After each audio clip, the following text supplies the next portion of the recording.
Sekolah seharusnya menjadi tempat para siswa merasa aman untuk belajar dan mendapatkan ilmu pengetahuan, supaya apa yang mereka cita-citakan bisa tercapai.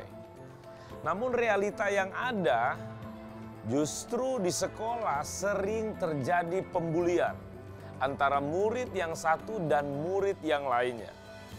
Henry Mongkau pernah dibuli oleh teman-temannya di sekolah. Henry pun merasa tidak betah dan ingin pindah. Orang tua Henry pun memindahkan Henry ke sekolah yang baru di luar daerah tempat tinggalnya. Nah, harapan saya di sekolah itu saya mendapatkan teman-teman yang baik, pergaulan yang baik, agar supaya biar bersekolah dengan baik. Culun, sini. Iya kak, ada apa ya kak? Kamu anak baru di sini, ha? Riko, bawa. Pas saya sampai di kelas 3 IPS itu saya ingat, kelas mereka. Mereka langsung tutup pintu kelas, langsung memegang kerak saya. Dan saya langsung ditampar pada waktu itu.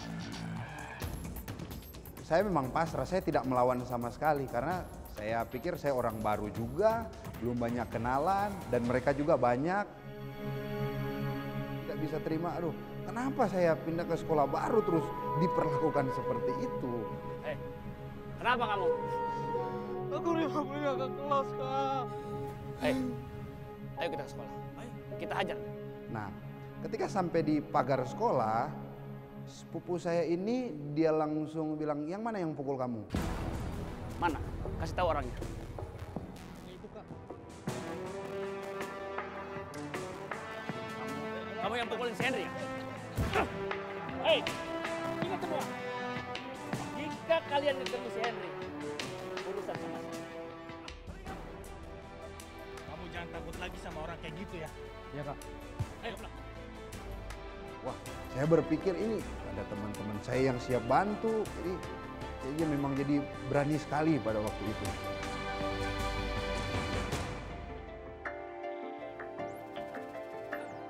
Semenjak saya bergaul dengan teman-teman dari sepupu saya udah memang jadi lebih berani lagi.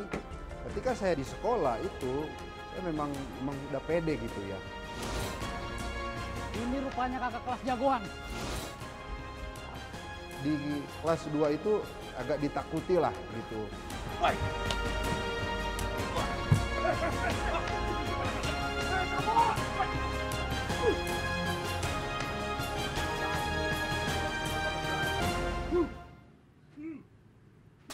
Henry itu di kampung, di Remboken, sangat ditakuti sih kalau misalkan di kalangan kita, anak-anak muda, pokoknya sering bikin kekacauan, kayak misalkan malak, mukul.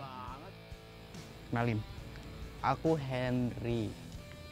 Tatapannya itu lain gitu. Karena saya sudah mabuk, saya lihat, wah kamu ini lihat saya kayak mau ajak berantem, kamu sombong, wah.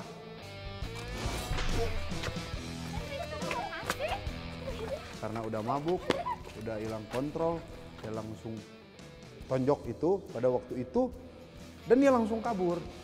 Hati-hati kamu ya, orang yang kamu pukul itu bukan orang sembarangan. Aku nggak peduli mau dia itu siapa.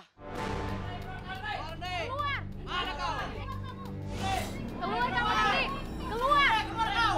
Henry keluar kamu! Ada apa sih? Kami butuh si Henry. Benar, keluar Henry. Henry sering berbuat keonaran. Suatu ketika dia memukul orang rohaniawan, sampai satu kampung itu heboh. Nah ini dia nih Pak si Henry-nya. Oh ini toh si Henry. Kamu Henry harus bertanggung jawab. Akibat ulahnya itu, Henry harus mendekam di balik jeruji besi. Beruntung pihak korban bersedia menyelesaikan secara kekeluargaan.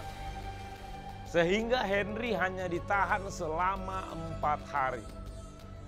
Namun setelah Henry keluar dari penjara, apakah kelakuan Henry berubah?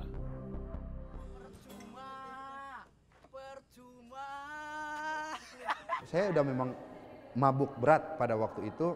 Ketika saya jalan pada waktu itu, Wah, Henry ketabrak motor. Henry itu. saya udah nggak tahu saya ditabrak oleh motor. Saya tidak sadarkan diri.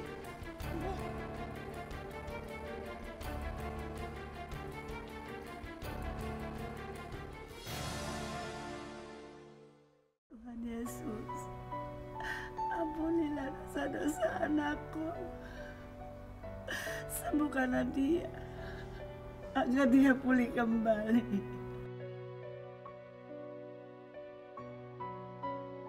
Saya lihat langsung air mata, dia nanya berseru, Tuhan Yesus, Tuhan Yesus.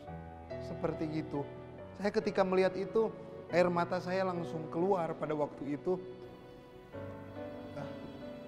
Sungguh luar biasa ya kasih orang tua ya. Senakal-nakalnya ini, Mama masih berdoa untuk saya gitu, untuk kesembuhan saya. Jadi menyadarkan saya gitu, wah selama ini memang perilaku saya itu salah semua, bobrok semua gitu, bikin malu keluarga.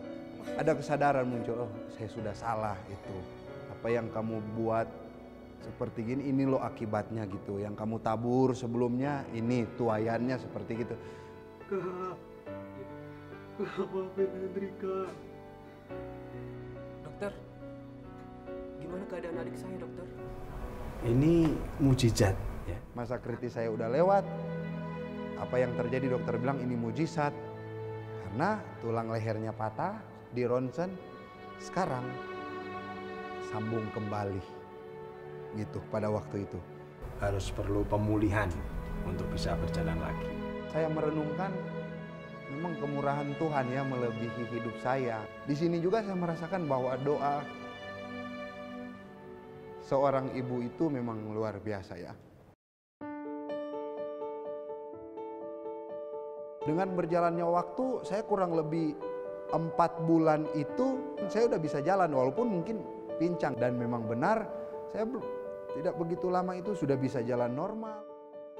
Berjalannya waktu, dulunya nggak pernah baca Alkitab, saya malam-malam baca Alkitab dan merenungkan. Saya membaca Amsal 19 ayat 21. Banyaklah rancangan di hati manusia, tapi keputusan Tuhanlah yang terlaksana. Kok ayat ini pas dengan hidup saya, perjalanan hidup saya. Saya SMA rencana jadi pemain sepak bola, pemain voli, bahkan menjadi polisi atau tentara. Tapi seakan-akan digagalkan oleh Tuhan pada waktu itu. Dan pada waktu itu sempat saya berpikir, saya udah gak ada masa depan pada waktu itu. Tapi kakak saya sering nasihati gitu kepada saya. Dia bilang kepada saya kalau mau kuliah baik-baik lah. Kasihan orang tua, ya udah tua. Kalau misalnya mau kerja baik-baik lah. Dan terakhir kalau kamu mau sekolah kerohanian gitu, sekolah lah. Ketika dia ngomong gitu, pada waktu itu saya menangis dan saya memang bilang dalam diri saya begini, Tuhan, kalau memang ini panggilanmu dalam hidup saya, Tuhan kasih tanda kalau memang panggilanmu. Tahun 2008 setelah saya di sekolah Alkitab itu, saya pikir untuk menjadi lebih baik, memenuhi panggilan itu mudah gitu. Tapi ternyata di sekolah Alkitab ketemu dengan orang-orang yang latar belakang tidak baik juga.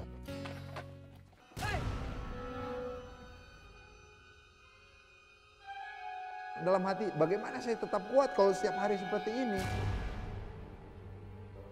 Tuhan mengingatkan, tetap teguhkan panggilanmu gitu ya untuk melayani Tuhan. Saya jalani bukan karena kekuatan saya, tapi semata-mata karena Tuhan. Kalau bukan Tuhan, saya mungkin tidak bisa menjalani proses kurang lebih 4 tahun itu. Saya salut sih lihat Hendrik, dia bisa berubah kayak gini. Dia yang dari nakal bisa jadi hamba Tuhan.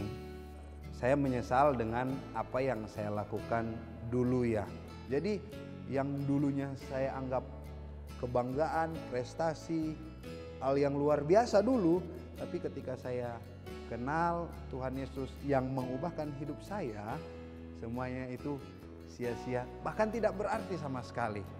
Yang lebih berarti sekarang yang saya jalani, saya bisa melayani Tuhan, khususnya anak-anak muda saat ini. Bukan karena saya pribadi, tapi semuanya karena Tuhan yang bekerja dalam kehidupan saya pribadi. Paradigma saya diubahkan, pandangan saya diubahkan 180 derajat dari yang tidak baik menjadi baik.